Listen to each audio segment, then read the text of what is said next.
Hey guys, welcome back to News Dump from PAX Boston, where it's freezing outside, but way too hot in here. Yeah, there's no middle ground. Nope. At all. Welcome to the East Coast. So anyway, that Comedy Central roast of Justin Bieber's coming up at the end of this month, and it's that one we've already talked about. We think it kind of undermines the whole point of roasts, and it just keeps proving us right with every little bit of news that comes out about it. Yeah, if you missed our video about Bieber's upcoming roast, you can click out here and go check that out. But our bottom line was that roasts are supposed to be about honoring a person's career and friendships through insult comedy. But in the last few years, Comedy Central has ditched that original intent and just roasted whatever celeb was joke fodder at the time, so. Yeah, and there's nothing really honorable about Justin Bieber at all. And the people roasting him are not his friends.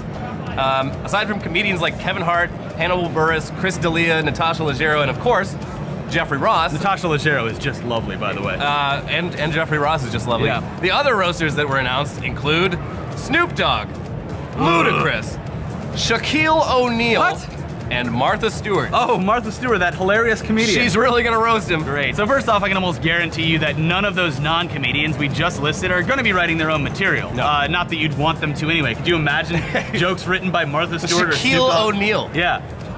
I have no idea what he would write about. Absolutely not. And secondly, when we brought this up the last time we talked about this, there's no way any of these people are going to give Bieber the roasting he actually deserves. Which is a vicious one. A vicious, horrible roasting with actual fire. But that's the whole thing with the last episode is like, they're gonna end their roast and be like, oh, but we love you, Bieber. We love you. Yeah, you're a great guy. But that's not true. He's a terrible person. Yeah. So, I don't know. And it doesn't seem like any of his actual real-life friends are showing up. / his drug dealers are going to be doing any of the roasting, so. It would be better if they had Selena Gomez go up and roast him. That'd be great. Yeah. Listen, Comedy Central, we're available if you want us. Yeah. Anyways, Comedy Central stunt casting may have actually worked because, I mean, now you kind of want to watch this train wreck happen. Yeah. So they've already made my money, I guess. Yeah. But moving on from train wrecks to plane crashes.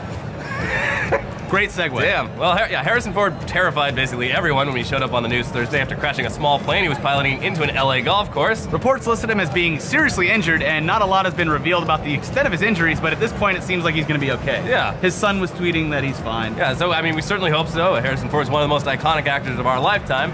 The guy is Han Solo and Indiana Jones. He can survive anything. Yeah. Anyways, when the initial reports of his plane crash were coming in, many people on Twitter decided to use humor as a coping mechanism and either blame the crash on Chewbacca or on Indiana Jones's fear of snakes, or reference the "get off my plane" line from Air Force Yeah, there's One. a lot of great Photoshop. There was a bunch of snakes in his plane, and that's why he's And there was Chewbacca in the plane just like, but Anyways. yeah, it's funny. Yeah, Anyway, get better soon. We care about you, okay? Anyway, speaking of people who seem just unable to die, it's been 19 years since Bob Barker made his hilarious cameo in Adam Sandler's Happy Gilmore, and all these years later, they're still beating the shit out of each other. Great. In a clip from Comedy Central's Night of Too Many Stars, wow, we're giving them a lot of press today. I guess we are. Send us some money. It airs this Sunday, and we get to see that although Bob Barker's 91 years old and not in the best of health, he still fucking hates Happy Gilmore. Yeah, and while their fight from the movie was pretty crazy, this 2015 rematch definitely raises the stakes. Yeah. I mean, we talk a lot of shit on Adam Sandler's current career path, but it feels great to talk about him doing something we actually like, even if it is just a throwback to a movie that came out 19 years ago. Isn't that Cobbler movie come out soon? That's probably gonna be good, right? Who knows? It looks okay. The bar has been lowered so far that I'm just like, oh, Blended was a piece that of looks film mildly garbage. entertaining. But while Adam Sandler is just an easy target because so much of what he makes these days kind of sucks, even people that we love, like Wes Anderson, can be made fun of. Yeah, and he's a great target. Yeah. Wes Anderson movies definitely have a unique style, and there's always been lots of parodies of it on YouTube and on shows like SNL. But this one, from YouTube's Patrick H. Willems, poses the question, what if Wes Anderson directed X-Men? And it might be my favorite Wes Anderson parody Is it ever. just all of their like gear laid out on tables very neatly and a lot of just indie like music? symmetry and shit like that. Great dialogue, yeah.